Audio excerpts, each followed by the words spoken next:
तो दो बड़े मुद्दे हैं यहाँ पे, इंडस्ट्रियल रिलेशन का और अनइंटरप्टेड बैंकिंग सर्विस का, जिसके लिए सर्कुलर आए हैं अलग अलग जगह से। एक तो ministry of finance, department of financial services ने, जो चेयरमैन है स्टेट बैंक ऑफ इंडिया के और एमडी एंड सीओज हैं नेशनलाइज्ड बैंक के, उनको लेटर लिखकर यूनियन और मैनेजमेंट की मीटिंग के बारे में बात करी है। दूसरा, इसमें एक कैनरा बैंक एम्प्लॉय यूनियन का लेटर है, जहां पे वो लंच ब्रेक ना देने की वजह से जो ऑपरेशनल प्रॉब्लम्स आ रही हैं बैंकिंग में, उसके बारे में वो लोग बात कर रहे हैं। और थर्ड आपका रीजनल रूरल बैंक का है, उत्तर प्रदेश ग्रामीण बैंक का है, जहां उन्होंने कुछ ऐसे फैक्ट्स एंड फिगर्स बताए जो मैं लास्ट में आपसे डिस्कस करूंगा।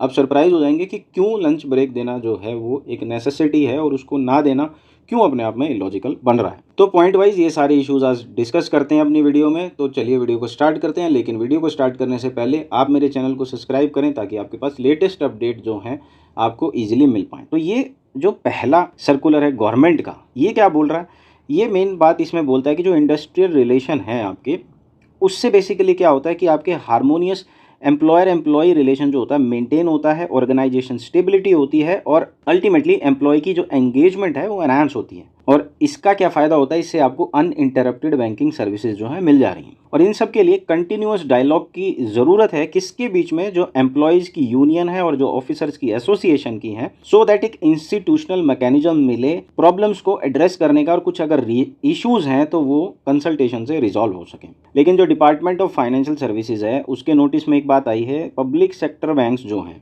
उसकी मैनेजमेंट रिकॉग्नाइज्ड यूनियन से इंटरेक्शन जो है यहाँ पे रेगुलरली हेल्ड नहीं कर रही है, स्ट्रक्चर्ड मैनर में चीज़ें नहीं हो रही हैं। तो इन सबको इंस्टीट्यूशनलाइज करने की आवश्यकता है, एक यूनिफॉर्म मैकेनिज्म यहाँ पे बनाने की आवश्यकता है, जिससे ये पीरियोडिक एंगेजमेंट जो है मैनेजमेंट की एसोसिएशन के साथ हो सके। यानी कैलेंडर बनाने की बात करी जा रही है कि आप पूरे साल का एक कैलेंडर बनाएं जिसमें आप मीटिंग डिसाइड करें कि कब कितने समय में होने वाली है। जिसका ब्रॉड फ्रेमवर्क क्या होगा, एक तो क्वार्टरली कवरेज उसमें होने वाला है, यानी हर क्वार्टर में ये मीटिंग होगी ही होगी। एक मीटिंग यूनियंस एसोसिएशन की मैनेजमेंट के साथ वो हर क्वार्टर में एक मीटिंग यहाँ पे रखी जाएगी। और इसका एक एडवांस एनुअल कैलेंडर बनाने की भी बात करी गई है, जो बिगनिंग ऑफ फाइनेंशियल ईयर में जो है पब्लिक सेक्टर बैंक वो प्रिपेयर करेंगे कि कब कब ये मीटिंग होने वाली है हर क्वार्टर में। सबसे इंपॉर्टेंट चीज़ जो इसमें बोला, लेवल ऑफ रिप्रेजेंटेशन। ये जो मीटिंग होगी, ऐसा नहीं है कि आप बैंक के एजीएम के साथ इस मीटिंग को कर दो और सिर्फ फॉर्मेलिटीज़ के लिए मीटिंग हो। ये कम से कम जनरल मैनेजर रैंक के साथ जो है ह्यूमन रिसोर्स को जो हेड कर रहे होंगे उनके साथ ये मीटिंग करी जाएगी। जनरली जो बड़े बैंक्स होते हैं उसमें एचआर डिपार्टमेंट्स आपके चीफ जनरल मैनेजर द्वारा हेडेड होते हैं, और जो आपके कम बिजनेस के बैंक होते हैं उसमें आपको जनरल मैनेजर मिल जाएंगे ह्यूमन रिसोर्स में हेड करते हुए। और सबसे इंपॉर्टेंट चीज़, अभी भी मीटिंग्स होती हैं लेकिन उसमें एजेंडा एंड फॉलोअप सिस्टम जो है वो एज सच फॉलो नहीं होता है, यानी पिछली मीटिंग में क्या हुआ ये सब जो है वो रह ही जाता है। तो इन शॉर्ट इन्होंने क्या किया कि जो एजेंडा आइटम्स है, पहली बात वो कंसर्न यूनियन जो है पहले ही मैनेजमेंट को दे देगा, और जो मिनट्स ऑफ द मीटिंग्स हैं और स्टेटस एटीआर बेसिकली जिसको एक्शन टेकन रिपोर्ट बोलते हैं, वो भी वहाँ प्रिपेयर करने के लिए इन्होंने बोला है। तो जैसा अभी आधा साल पास हो चुका है, तो अभी जो रिमेनिंग 6 मंथ है उसका कैलेंडर इन्होंने 15 तक जारी करने के लिए बोला है। बहुत अच्छी डेवलपमेंट है, क्योंकि बैंक्स में एम्प्लॉय डायरेक्टर का पोस्ट एज सच है नहीं, यानी एम्प्लॉय को रिप्रेजेंट करने के लिए हेल्म ऑफ द अफेयर्स पे कोई अवेलेबल नहीं था, और एसोसिएशंस को अभी साइडलाइन किया जा रहा था, उनको किसी मीटिंग में एज सच डिस्कस करके खास करके ट्रांसफ़र पॉलिसी इस प्रकार से बनाई नहीं जा रही हैं। और एक्चुअल में जो यूनियंस क्या कर रही हैं वो तो आप एम्प्लॉय ही बताएंगे। एक्चुअल सिचुएशन क्या है कि आपके मुद्दों को, आपकी बातों को कोई टेकअप कर रहा है कि नहीं कर रहा है, आप कमेंट बॉक्स में मुझे बता सकते हैं, जो भी आपको लगता है इंडस्ट्री की रियलिटी। लेकिन अभी ये एक सर्कुलर है जो एक पॉजिटिव डेवलपमेंट आप बोल सकते हो। दूसरा, इसमें कैनरा बैंक एम्प्लॉय यूनियन का एक सर्कुलर है, जहाँ पे इन्होंने शुरू में कुछ अपने इंटरनल सर्कुलर की बात करी जो हमारे लिए रिलेवेंट नहीं है, इनके इंटरनल मैनेजमेंट में हम नहीं जाएंगे। अभी मेन बात क्या है कि वहाँ क्या बोला जा रहा है कि जो ब्रांच मैनेजर और सुपरवाइज़र है उसकी एक रिस्पॉन्सिबिलिटी है कि उसको इंश्योर करना है कि जो स्टाफ है वो अवेलेबल है सारे काउंटर पे right from the commencement of business hour and through out the prescribed business hours. मतलब जितना भी बिजनेस आवर्स हैं उसमें आपके कोई ना कोई स्टाफ के मेंबर जो हैं प्रेजेंट होने चाहिए, यानी कंटिन्यूअस एंड अनइंटरप्टेड सर्विस के बारे में इनका कोई इंटरनल सर्कुलर आया होगा जिसके बारे में इन्होंने चर्चा करी। फिर ये कुछ ऑपरेशनल दिक्कत बता रहे हैं कि जो स्टाफ होता है उसमें एज सच ब्रांचेज में कोई सेपरेट लंच फैसिलिटी होती नहीं है, डाइनिंग फैसिलिटीज़ होती नहीं है, तो स्टाफ क्या होता है, स्टाफ को काउंटर पे ही लंच करना पड़ता है, जिसके कारण उसको अब्यूज़ झेलना पड़ता है कस्टमर से। कल की भी एक वीडियो अगर आप मेरे चैनल पे देखेंगे तो आप उसमें देखेंगे कि कस्टमर का कितना अब्यूज़िव बिहेवियर है। उसने जानबूझ के 2 बजे एंट्री ली और वो सारी चीज़ें उसने ब्रांच में की। मैं आई बटन पे उसका लिंक डाल देता हूँ, आप देखना ज़रूर। तो ये सारी बातें एक्चुअल हैं, तो ये प्रॉब्लम्स फेस करते हैं। और पहले भी ये बात हुई थी कि शॉप एंड स्ट्रीट एक्ट या फिर आपके जो स्टेट गवर्नमेंट्स के एक्ट हैं, उनमें उन इनैक्टमेंट्स में लंच रिसेस का सिस्टम है, जिसमें 4 घंटे के बाद आपको लंच प्रोवाइड करना होता है। सबसे मेन बात इन्होंने जो बोला कि पहली बात तो इसमें कुछ क्लियर गाइडलाइंस आई नहीं, तो इनको कुछ ऑपरेशनल चीज़ें पता नहीं लगी। तो मेन जो बात ये यहाँ पे कर रहे हैं, वो मेन बात ये क्या कर रहे हैं कि सारे लॉजिक को आपने डिफाई कर दिया।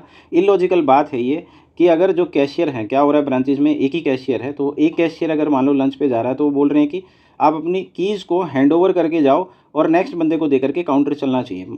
आप एक बात देखिए, जो लोग बैंकिंग से जुड़े हैं वो समझते होंगे।